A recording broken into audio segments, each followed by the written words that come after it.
नमस्कार दोस्तों, स्वागत है आपका हमारे चैनल गोविंद गोपाल में फिर से एक बार। दोस्तों आज इस वीडियो में हम बात करेंगे कुछ इधर उधर की बात है, क्योंकि शिक्षा मित्रों से जुड़ी कोई भी बड़ी अपडेट नहीं है।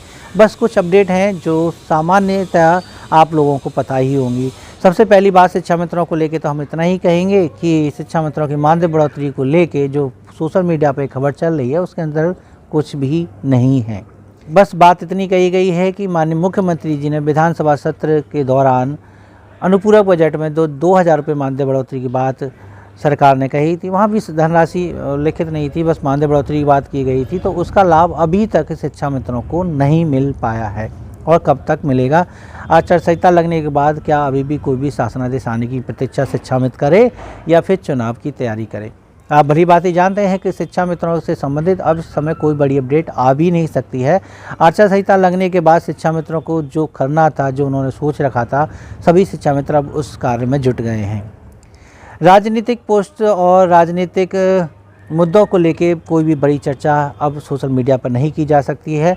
आपको बता दें कि एक सहायक अध्यापक और BLO जो BLO का काम कर रहे थे, उन्होंने अपने फेसबुक अकाउंट से एक राजनीतिक पोस्ट डाली जो आचार संहिता का पूरा तरह से उल्लंघन करती थी। तो उसके कारण उनसे जवाब तलब किया गया। 2 दिन के अंदर उनसे स्पष्टीकरण मांगा है। तो फिलहाल आप ध्यान रखिएगा, यदि आप सरकारी कर्मचारी हैं या सरकार के द्वारा कोई भी मानदेय के रूप में मासिक भुगतान प्राप्त करते हैं तो आप ऐसी चीज़ों से दूर रहें।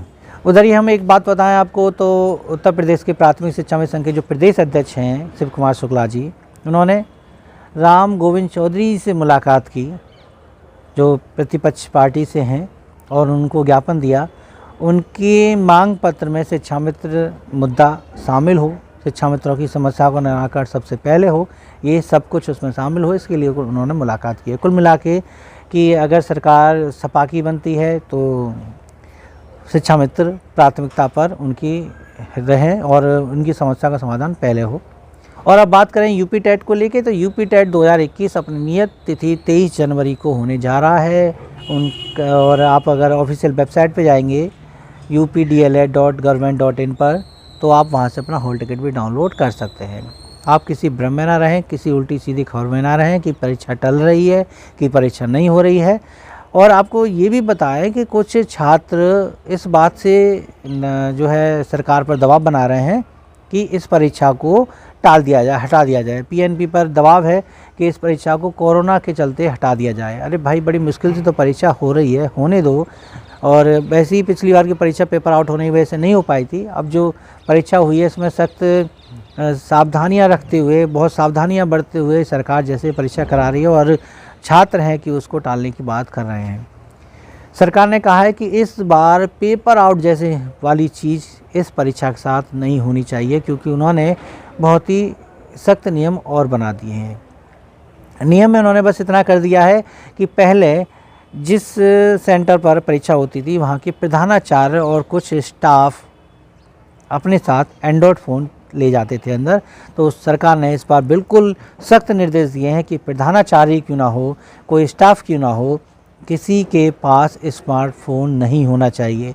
क्योंकि पेपर जब आउट होता है तो सबसे पहले स्मार्टफोन से यानी व्हाट्सएप पे ही होता है। तो इस वजह से कोई भी स्मार्टफोन सेंटर के अंदर नहीं होगा, चाहे वो खुद उस स्कूल का, कॉलेज का, डिग्री कॉलेज का प्रिंसिपल ही क्यों ना हो। एक खबर और केंद्र सरकार की, जिन्होंने एक नाम फिर से बदल दिया है। उन्होंने गार्ड का नाम ट्रेन मैनेजर रख दिया है। यहाँ जो रेलवे में गार्ड के नाम होते हैं, गुड्स गार्ड होता है और आपका सीनियर गुड्स गार्ड्स होता है, पैसेंजर गार्ड होता है। तो इनको नाम बदल दिया है। असिस्टेंट पैसेंजर गार्ड जो होते हैं, इनका नाम सबका बदल के सिर्फ गार्ड की जगह ट्रेन मैनेजर रखा जाएगा। यानी अब असिस्टेंट पैसेंजर ट्रेन मैनेजर होगा और आपका गुड्स ट्रेन मैनेजर होगा, सीनियर गुड्स ट्रेन मैनेजर होगा, जिनका पे लेवल आपको स्क्रीन पर दिखाई दे रहा होगा इसमें।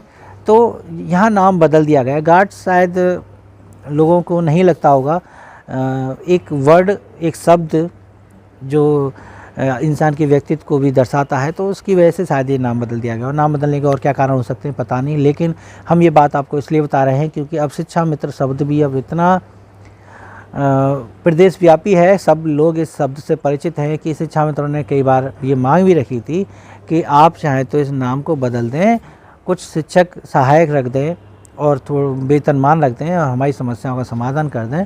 हमें नाम से कोई मतलब नहीं है, हमारा कोई दूसरा नाम रख दीजिए और उचित वेतनमान दे दीजिए तो भी हम संतुष्ट हो जाएंगे, लेकिन ऐसी कोई भी प्रक्रिया नहीं हो पाई।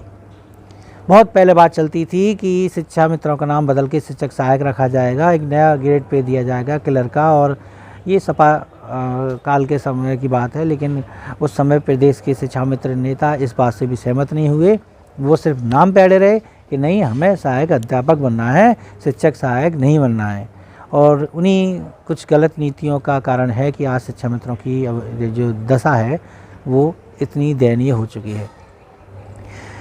शिक्षा मित्रों की आर्थिक तंगी के कारण एक घटना और घट गई है। हम गांव का नाम नहीं बताएंगे, हम किसी व्यक्ति का स्पेशल का नाम नहीं बताएंगे, लेकिन आपको बता दें कि अभी आर्थिक तंगी की वजह से एक शिक्षा मित्र ने अपनी दूसरी मंजिल पर जाकर आत्महत्या कर ली, फांसी लटका ली। उनकी जेब से सुसाइड नोट मिला जिसमें उन्होंने अपने दोनों एटीएम के पिन कोड नंबर लिख रखे थे और अपनी सारी जो मकान है, ज़मीन है, वो अपनी पत्नी के नाम होने की बात कही थी। पुलिस ने जब इसकी जांच की तो बताते हैं कि इसके दो कारण हो सकते हैं कि पहला एक आर्थिक तंगी हो सकती है जिसकी वजह से उन्होंने एटीएम पिन जो दे रखे हैं, तो हो सकता है कि जब अकाउंट चेक किए होंगे तो उसमें पैसे नहीं होंगे, या दूसरा कारण उन्होंने अपना पारिवारिक कलह बताई है। हो सकता है कि बीवी से ही या परिवार में किसी से झगड़ा हुआ हो जिसकी वजह से वो जो है इस कदम को उठाने के लिए मजबूर हुए। बाकी जो मेन मुद्दा यही है कि कहीं ना कहीं मानसिक तौर पर आर्थिक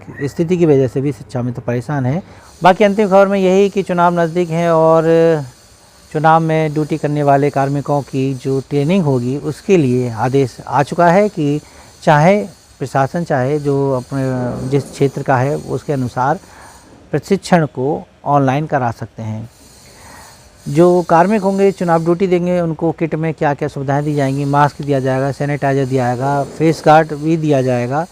तो ये सब आइटम है, क्योंकि कोरोना के बीच ही ये चुनाव होने जा रहा है तो बहुत ही सावधानी रखनी है। तो आज की खबर में बस दोस्तों इतना ही था और हम ऐसे ही आपसे मुलाकात करते रहेंगे। थोड़ी खबर कम है इसलिए हम थोड़ा 1-2 दिन बाद मुलाकात करते हैं, और हमारे घर में जो रिनोवेशन का काम चल रहा है उसकी वजह से साउंड की प्रॉब्लम होती है तो हम इसलिए वीडियो बनाने में थोड़ा डिले करते हैं। तो बस आपसे मुलाकात करते रहें, यही हमारी इच्छा है, और इसलिए आप हमारे चैनल से जुड़े रहिएगा, चैनल को सब्सक्राइब कीजिएगा, बेल आइकन को दबाइएगा, वीडियो को लाइक और शेयर कीजिएगा। हमारे दूसरे चैनल ब्लॉग विद गोपाल को सब्सक्राइब कर लीजिएगा। हम आपसे फिर मिलते रहेंगे अगली वीडियो में, तब तक के लिए नमस्कार, जय हिंद।